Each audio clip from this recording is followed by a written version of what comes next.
I don't know what everybody believes in, but whoever your mentor is, you want to make sure that they have beliefs that align with your beliefs, period. There's something about this girl, man, from around my way. Ever try to hold back your feelings, but it just wouldn't say. But when I finally found the words to say, Hey, what's up, y'all? I am sitting in my car, just left Barnes & Noble.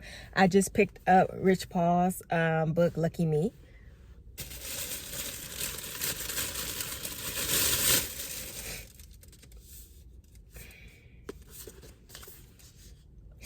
It is exciting to have this book, not only to see his success as a black man, but as a black man from Cleveland.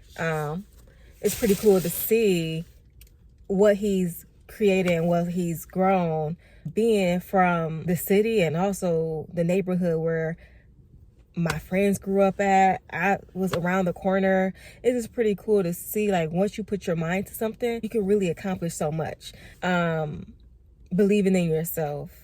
And he has a amazing community. So having a good community and knowing the importance of that.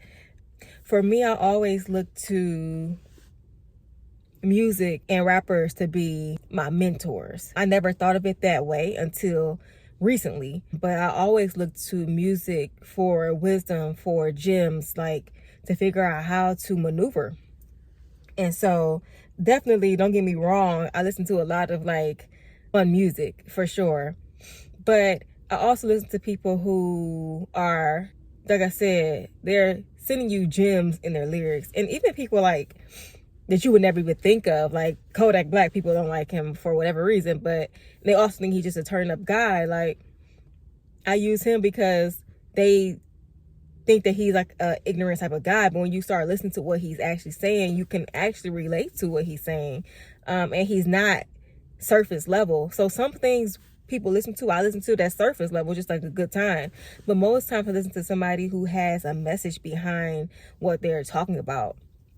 They're able to say, this is where I've been and this is where I'm at. It's not only about intellect. Like, I'm not really a fan of backpack rappers. Like, I don't listen to that on my spare time. I listen to more so, I guess, like street rappers who had to get it out the mud. And I want to know how you got out the mud. What mindset did you have to get it out of a space where you're against all odds? And so rappers are my mentor, certain of them, like certain guys in the sense.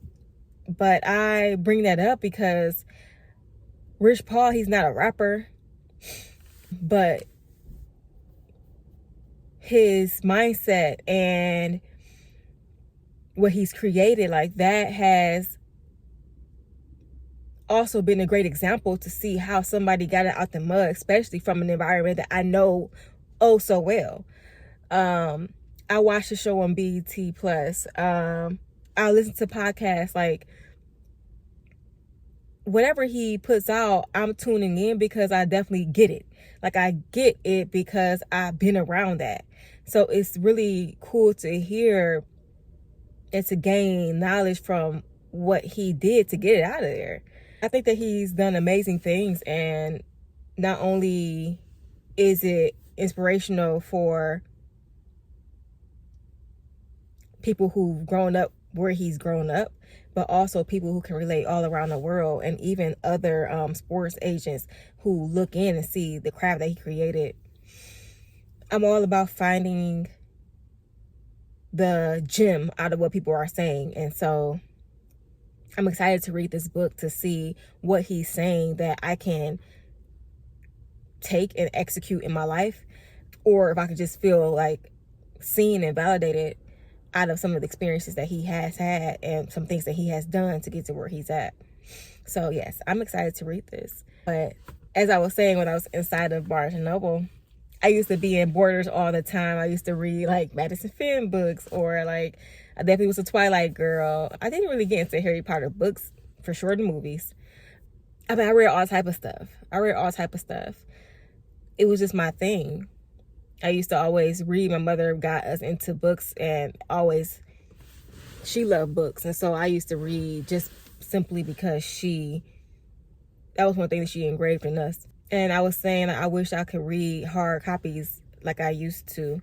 And so I kind of found me like a middle way right now. Like if I buy a hard copy or if I buy an audio book and I really love it and it resonates, I buy the hard copy. And it's really important for me to have a hard copy because I like to highlight, I like to make notes, I like to date it, and I like to come back to it a year later, a couple years later to see, oh, this was important to me at that point.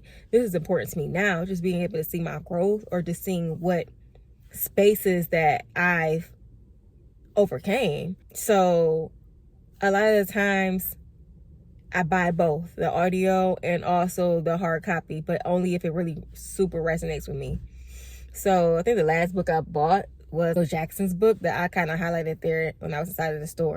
I bought his book because he has coached GOATs. Like, I want to hear the mindset of somebody who has impacted folks that we think are amazing. Like, how did you get them to believe in themselves?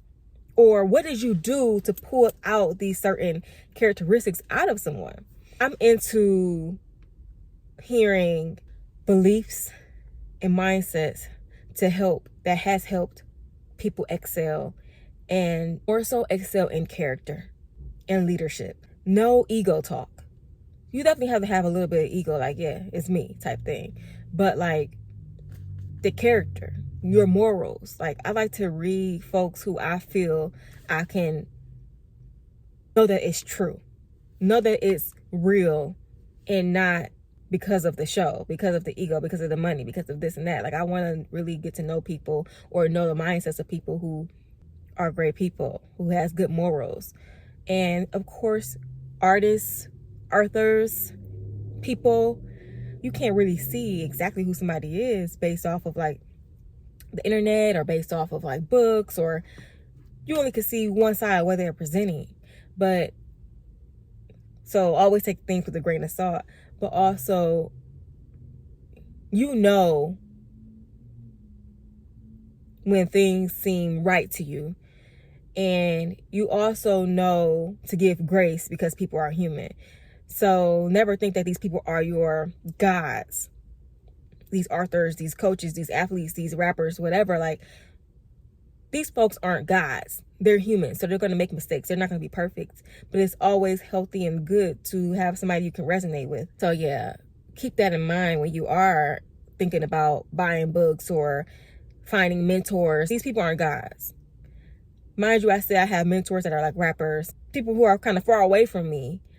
When I was in my early 20s, I used to look for mentors because that's what everybody says, right? Get you a mentor. And I think it is important to have people around who are helping you thrive for something. Maybe they're somewhere you want to go, and so you look to people. I understand the concept of mentors, but I'm a person who thinks that everybody's on the same level. Janitors, CEOs, we all on the same level. We shit the same, we breathe the same. So you're on the same level that I'm on. So your accolades and stuff like that, that's what's up. You put in that work. You believed in yourself, or you didn't. You did it the shiesty way, whatever the case is. But I always think that everybody is on the same level as me. I don't think that anybody's better than me or anybody is less than me. So when I pick up these books and things from people who are achieving things, I think big ups. That's why I buy things or I resonate with people who I feel are aligned with the things that I believe in, because I'm like, big ups, you can do it. And it just shows what it looks like to believe in yourself. So for mentors, like, for sure, if you think that there's something you want, go ahead and get you a mentor, but just take that with a grain of salt, because people are not perfect, and really gotta get to know somebody's core and their morals and their characteristics to see if that's somebody that you actually even want to follow, and do they have the best interest for you. So all that to say, look for somebody or something that feels right. I don't know what everybody believes in, but whoever your mentor is, you want to make sure that they have beliefs that align with your beliefs, period.